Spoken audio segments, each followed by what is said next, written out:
தென்றலே மெல்ல பேசு சீரியல்ல இப்ப இளமதி பிளான் பண்ணி பண்ணுனதுனால இப்ப கலாவே இளமதியும் பரமனுக்கும் ஆரத்தி எடுத்து வீட்டுக்குள்ள கூப்பிடுற மாதிரி ஆயிடுச்சு.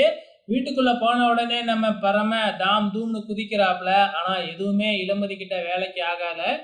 இதுக்கப்புறம் என்ன நடக்குது அப்படின்னு பாத்தீங்கன்னா, இந்த இளமதிய துண்ட காணும் துணிய காணும்னு இந்த வீட்டை விட்டு விரட்டி அடிக்கணும் அப்படின்னு இந்த கலாவும் பிளான போட்டுக்கிட்டு தான் இருக்கு. ஆனா, ஒவ்வொரு பிளானையும் நம்ம இளமதி முறியடிச்சுக்கிட்டு தான் இருக்கிறாங்க. இப்ப இளமதி தங்குறதுக்காக ஒரு பழைய ரூம், அதாவது உள்ளார பழைய ஜாமான், வேஸ்ட் ஜாமானெல்லாம் போட்டு வச்சிருக்கிற ரூம தான் கொண்டு போய் காமிக்கிறாங்க. இளமதி அந்த ரூம பார்த்த உடனே, "எனக்கு இந்த ரூம் ரொம்ப புடிச்சிருக்கு" அப்படிங்கிற மாதிரி சொல்ல, "என்னடா இது! இப்படி ஒரு ரூம குடுத்துருக்கோம். இத போய் புடிச்சிருக்குங்கிறாளே!" அப்படிங்கிற மாதிரி தான் பார்க்குறாங்க. அதே நேரத்துல பாத்தீங்கன்னா, அந்த ரூம் எப்படி இருக்கு அப்படின்னு நர்மதாவுக்கு வீடியோ கால் பண்ணி காமிக்கிறாங்க. "என்ன இப்படி ரூம் இருக்கு?" அப்படின்னு நர்மதா சொல்ல, "பரவால்ல, இந்த ரூம்ல நான் இருந்து தானே ஆகணும்" அப்படின்னு சொல்லி நம்ம இளமதி அந்த ரூமெல்லாம் சுத்தம் பண்ண ஆரம்பிக்கிறாங்க.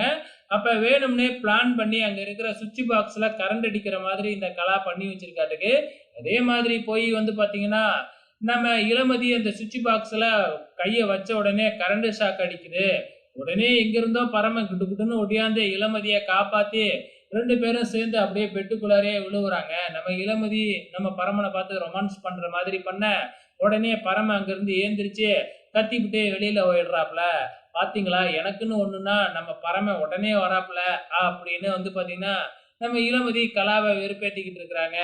உடனே கலா வெளியில போயிட்டு பரமன கூப்பிட்டு வச்சு மறுபடியும் ஒரு நல்லவங்க மாதிரி ஒரு டிராமா போட ஆரம்பிக்கிறாங்க. அதாவது, "உனக்கு இளமதிய இப்பயும் பிடிக்குதுன்னா சொல்லு. நான் என் மான மரியாதை போனாலும் பரவால்ல. நான் இளமதியையும் உன்னையும் சேர்த்து வைக்கிறேன்." அப்படிங்கிற மாதிரி மறுபடியும் இந்த கலா ஒரு பக்கம் டிராமா போட்டுக்கிட்டு இருக்கு. நம்ம பரம இருந்துகிட்டு, "முடியவே முடியாது. அவ கூடலாம் என்னால சேர்ந்து வாழ முடியாது" அப்படின்னு பஞ்சு வசனம் பேசிட்டு போயிடுறாப்ல. இதுக்கப்புறம் என்ன? நம்ம இளமதிக்கும் கலாவுக்கும் இடையே ஒரு பனிப்போர் மாதிரி போகப்போகுது. எப்படியோ இளமதி வீட்டுக்கு வந்துட்டாங்க. இதுக்கப்புறம் சாப்பாட்டுக்கு என்ன பண்ண போறாங்க அப்படிங்கிறத பொறுத்திருந்து பார்க்கலாம்.